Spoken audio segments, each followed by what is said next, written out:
वृक्ष लगा देता हूं, उसमें फल नहीं आते। नाथ, मेरे कोई संतान नहीं। महात्मा ने कहा, कैसी बातें करते हैं? अरे भजन करो, भजन करो, भजन करो। नहीं बाबा, मेरा नाम कैसे चलेगा?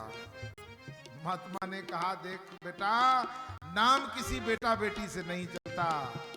यदि नाम चाहिए तो नाम नाम से होत है, सुन लीजे सब कोय, सबरी सुत जायो नहीं, शिष्य न मूढ़ो को।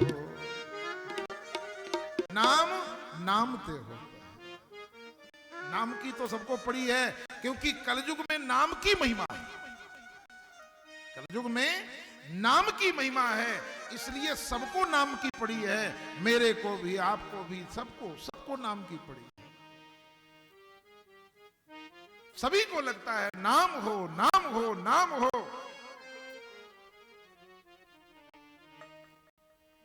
परंतु नाम जिससे होगा वो काम करना पड़ेगा। हमारे नाम से नाम नहीं होगा। जब तक हम परमात्मा के नाम का आश्रय नहीं लेंगे, तब तक नाम नहीं हो सकता।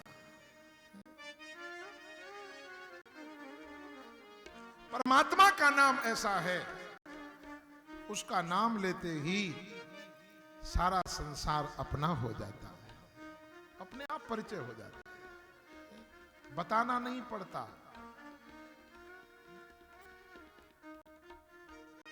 ये भगवान की ही तो महिमा है जो यहां पर हम लोग बैठे हुए हैं।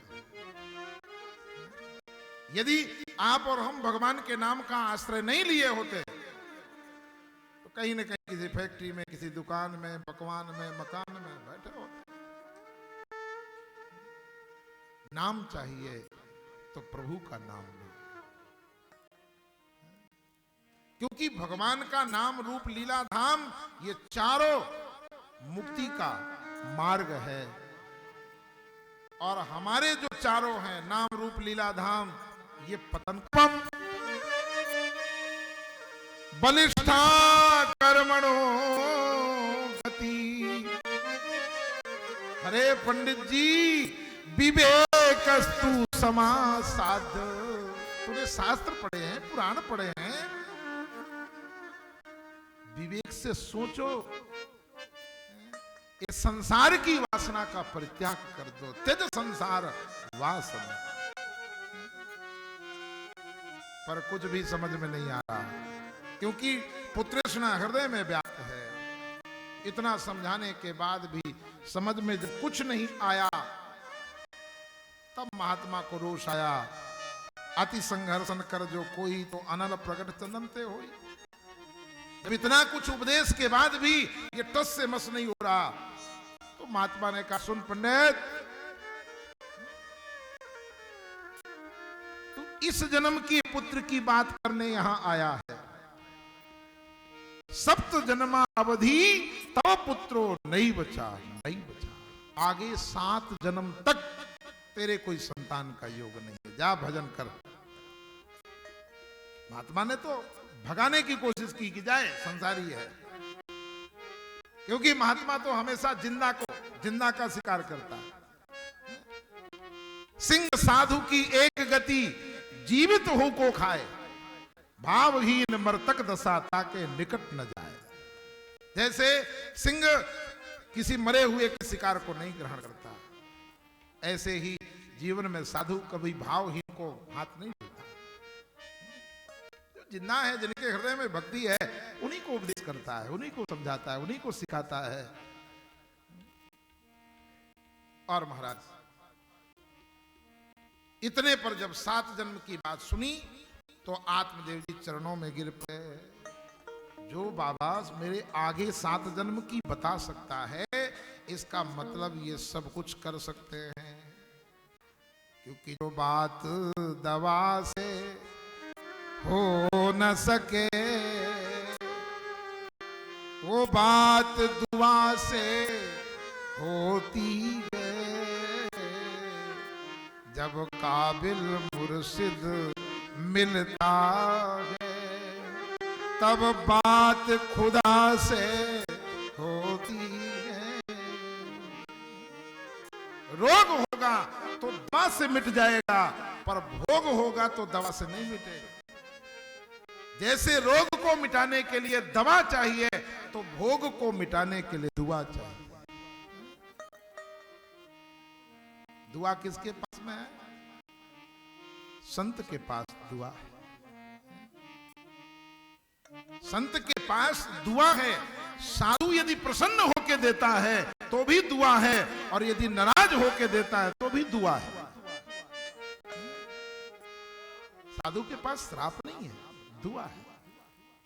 मुनि श्राप जो दीना अति भल कीना, परम अनुग्रह में माना। मुनि श्राप जो दीना अति भल कीना, परम अनुग्रह में माना। मुनि श्राप जो दीना अति भल कीना, परम अनुग्रह में माना।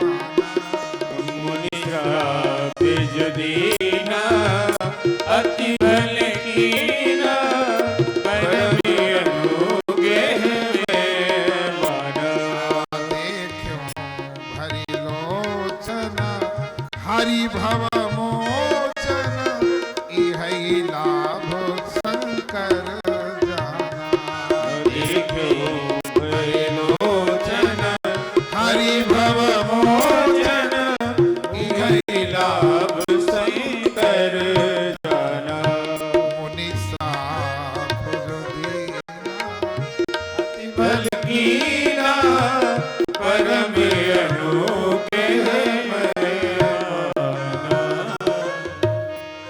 शास्त्र कहता है, क्रोधोपि देवस वरेण्य तुल्यम, महापुरुषों का क्रोध भी वरदान है। कैसी कैसे संतों की कथाएं भक्तमाल में भरी पड़ी हैं। कोई पास में जाता, कोई डंडा मार देता, जिसको डंडा साधु ने मार दिया उसका जीवन कृतार्थ हो जाता। जय हो। बड़ी विलक्षण महिमा संतों की। दो काम भगवान नहीं कर सकते। एक नाम की महिमा का गान और संत की महिमा का बखान, ये दो काम भगवान भी नहीं कर सकते। जैसे नाम की महिमा अनंत है, ऐसे संतों की महिमा अनंत है।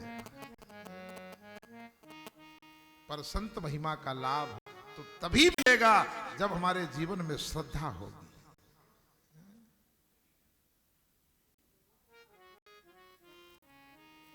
संत दुआ देता है, परमात्मा दवा देता है।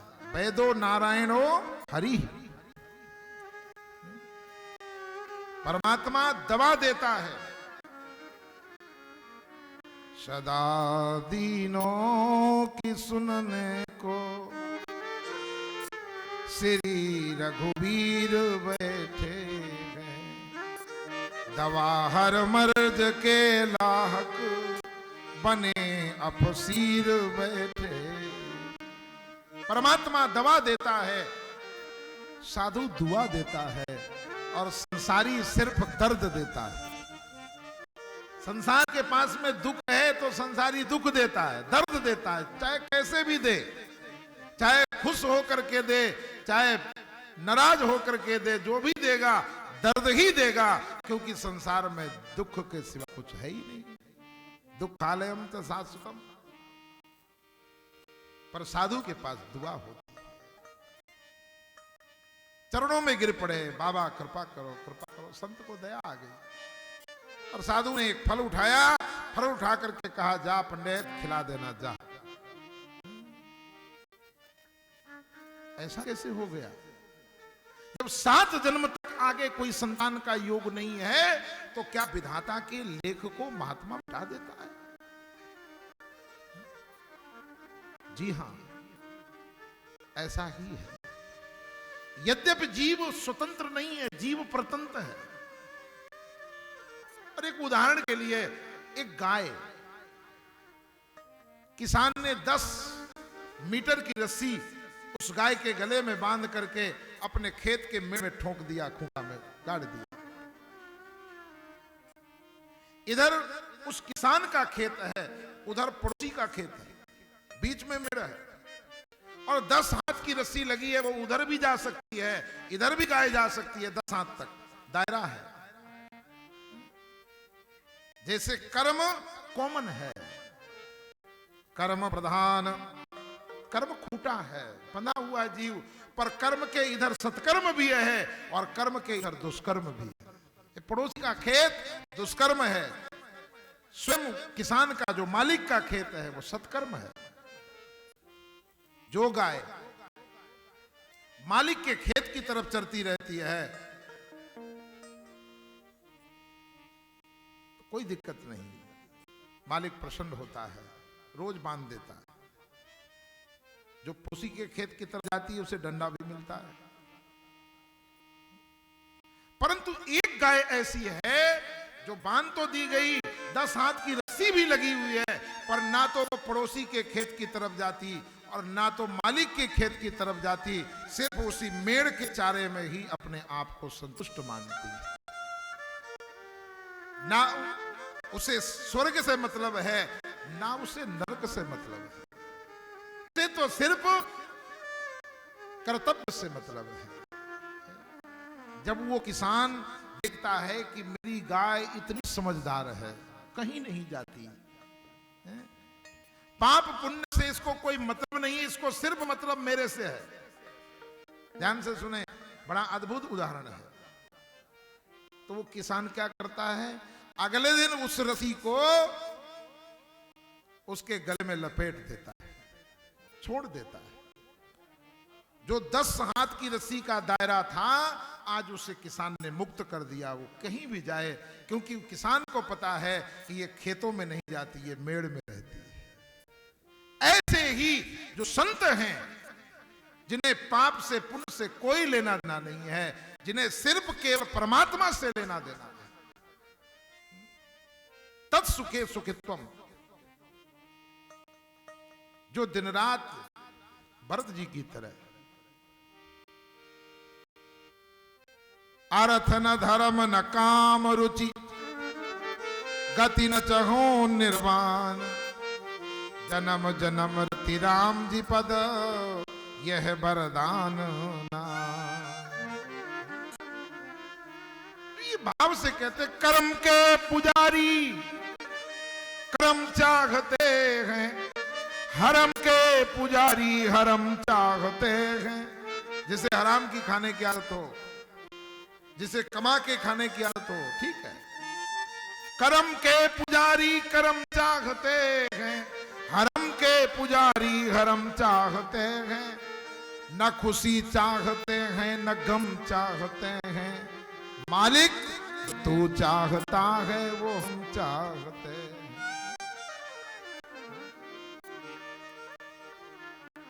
राजी हैं हम उसी में जिसमें तेरी रजा है।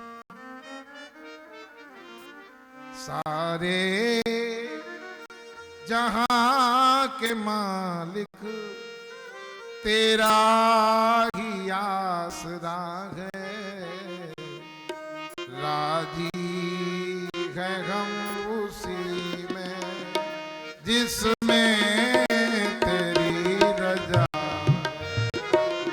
सारे जहां के मालिक तेरा ही आसरा है, राजी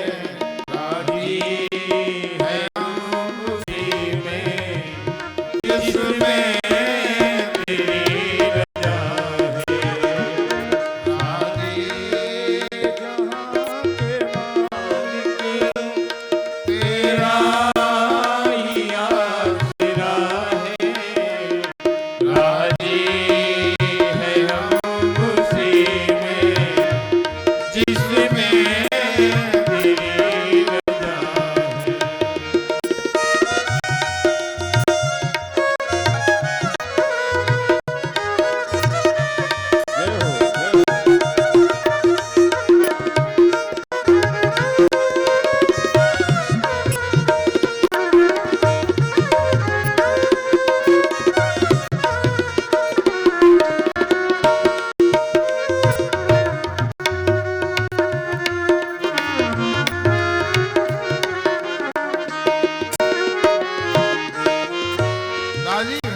ऐसी में विस्मय तेरी। तब वो परमात्मा सारे बंधनों से, कर्म के बंधन से मुक्त कर देता है। तब वो साधु जो कह देता है उस परमात्मा को करना पड़ता है। जय हो। इसलिए भगवान को कहना पड़ता है अहम भक्त पराधीन। तो सर्व स्वतंत्र परमात्मा है, वो कहता है मैं भी पराधीन हूं। किसके? बोले संतों के।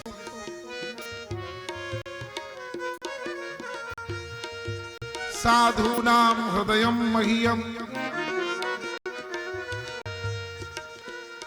इसलिए महात्मा ने फल उठा कर दे दिया, लेकर के गए, पत्नी को दिया, धुंधली थी। जैसे फल लिया, विचार करने लगी, देखो तो पंडित जी कितने सीधे साधे, इनको किसी ने बेवकूफ बना दिया। कहीं फल खाने थे बेटा बेटी होए तो फल वाले की दुकान में तो भीड़ लग जाए। सारा संसार त्राही त्राही कर रहा है।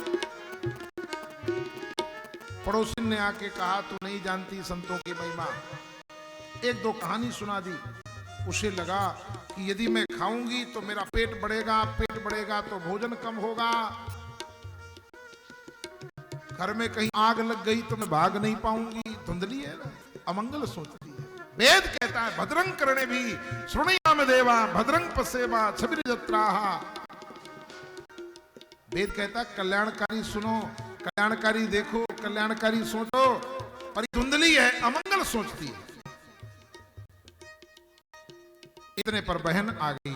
बहन के साथ में उसने क्रय विक्रय कर लिया, क्योंकि संसार का नियम है जहां दांत है वहां चने नहीं है, जहां चने हैं वहां दांत नहीं। उसके 1 दर्जन बच्चे थे, पर उसके घर में संपत्ति नहीं थी। इसके यहाँ भंडार भरा था, पर कोई बच्चा नहीं था। उसने क्रय विक्रय कर लिया। और महाराज उसी क्रम में संत की परीक्षा करने के लिए, संत की परीक्षा करने के लिए उसने गाय को खिला दिया कि साधु कहीं झूठ तो नहीं बोलते। महाराज उसके बहन के लड़का हुआ, उसने चुपचाप ला करके दे दिया। और इतने दिन बाद, शास्त्र में तो यहां लिखा 3 महीने बाद, गाय को भी पुत्र की प्राप्ति हुई। पूरा शरीर मनुष्य की तरह था, पर कान जो है गाय की तरह थे। उनका नाम गोकर्ण पड़ा।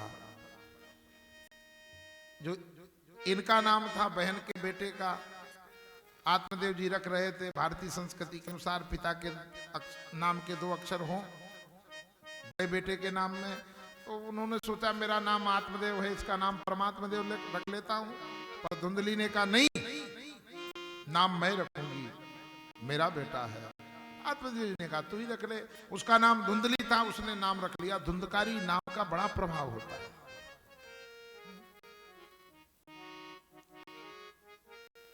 सूत जी कहते सोलक, जो संत का प्रसाद था। गोकर्णो पंडितो ज्ञानी धुंधकारी महाखला। धुंधकारी महान दुष्ट हुआ, गोकर्ण जी महान पंडित हुए और उसने अपना प्रारंभ कर दिया अध्याय। आत्मदेव जी परेशान हो गए। जो लोग पंडित जी की आरती करते थे, पूजा करते थे, सम्मान करते थे, दक्षिणा देते थे, वो लाठी डंडा लेकर के मारने के लिए, गाली देने के लिए दरवाजे पर रोज खड़े हो। ऐसे करके बैठ गए तो गोकर्ण जी आए। और गोकर्ण जी ने पिताजी को बड़ा अद्भुत ज्ञान दिया। बड़ी अद्भुत बात कही। पिताजी जो संत की बात नहीं समझता उसे संतान समझा देती है।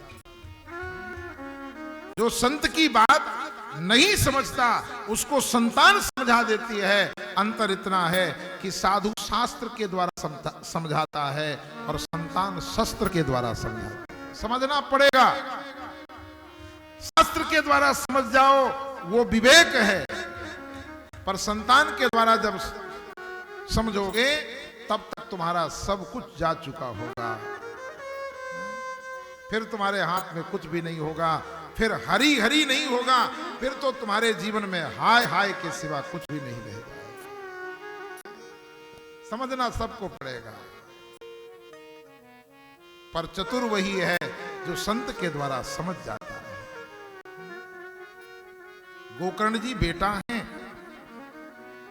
आत्मदेव जी पिता हैं, पर ये भागवत धर्म बड़ा विलक्षण है। बेटा बाप को उपदेश दे रहा है, क्योंकि ये भगवत धर्म में नवयो नचलिंगम, इसमें आयु का, विद्या का, रूप का, गुण का किसी प्रकार से जो है संबंध नहीं है। इसमें तो सिर्फ यदि संबंध है तो भक्ति का संबंध है। व्याधस्या चरणम ध्रुवस्य चवयो विद्या गजेन्द्रस्य का जाति विदुरस्य उभोपते उग्रस्य किम पौरुषम कुब्जाया कमनीय रूपमधिकम किंत सुदाम्नो धनम भक्त्या तुष्यति केवलम न च गुणी भक्ति प्रियो माधव। संबंध भक्ति का है। यदि छोटे बच्चे में भक्ति के संस्कार हैं तो पिता यदि बच्चे को प्रणाम करता है भक्ति के नाते तो उसकी गरिमा कम नहीं होगी। महिमा आयु की नहीं है, महिमा भक्ति की। तुलसी भगत स्वपच भलो, बैराग संदीपिनी में गोस्वामी जी कह रहे हैं, तुलसी भगत स्वपच भलो जो भजे रैन दिन राम, अरे ऊंचो कुल के ही काम को जहां न हरि को नाम। वही गुणज्ञ है, वही सयान है जो भगवान का सुमिरन करता है। जीव का स्वार्थ और परमार्थ दोनों भगवान के चरणों की प्रीति है। लक्ष्मण गीता में, रामचरितमानस में लखनलाल जी कह रहे हैं निषाद राजगुरु को, सखा धर्म सखा परम परमारथ एहु, सखा परम परमारथ एहु, सखा परम परमारथ एहु, सखा परम परमारथ एहु, मन क्रम भजन राम पदने, मन क्रम भजने राम पदने, मन क्रम भजन राम पदने, मन क्रम भजने राम पदने। ये तो परमार्थ की बात है। जीव का स्वार्थ क्या है? स्वार्थ साच जीव का घगेगा, स्वार्थ साच जीव करेहा, स्वार्थ साच जीव का घगेगा, स्वार्थ साच जीव करेहा, मन क्रम भजन राम पदने, मन क्रम भजने राम पदने, मन क्रम भजन राम पदने, मन क्रम भजने राम पदने। स्वार्थ भी और परमार्थ भी दोनों भगवान के चरणों की प्रीति है। इसके अलावा संसार में कुछ भी नहीं है। और महाराज गोकर्ण जी ने बड़ा अद्भुत उपदेश दिया। संक्षेप में आगे की ओर बढ़े क्योंकि आज दूसरा दिन है, अभी महिमा में बैठे हैं हम लोग। पिताजी, इस दुख का निवारण जो है उसकी दो औषधि है। एक औषधि का नाम है अहमता और एक का नाम है ममता। ये दो गोली है। अहमता और ममता, बाकी कुछ भी नहीं करना। अहमता कौन सी? मैं। देहे सीमांस रुधिरम भ्रमत्यम त्यजत्वम। पिताजी, जो ये हाड़ मांस का पुतला है, जिसके लिए मैंने ये किया, मैं ये करूंगा, मैं को छोड़ दो। इसमें गंदगी के सिवा कुछ भी नहीं है। ये मलमूत्र का भांड है। जाया सुता दिसु सदा ममता विमुंच। ये मेरी पत्नी है, मेरा बेटा है, मेरी बेटी है, मेरा भाई है, मेरा ये है, मेरा वो है। शरीर के प्रति जो अहमता है और शरीरधारियों के प्रति जो ममता है, इसको छोड़ दो, आप मुक्त हो जाओगे। ये जीवात्मा और परमात्मा के बीच का ये जो भेद है, ये 2 अंगुल की दूरी है, अहमता और ममता। पर इतना कठिन है महाराज, क्योंकि जब सृष्टि का सृजन हुआ तो 10 प्रकार की सृष्टि के क्रम में ये अहंकार, तन्मात्राएं, पंच परवा, महतत्व, तो अहंकार मटेरियल में मिला हुआ है।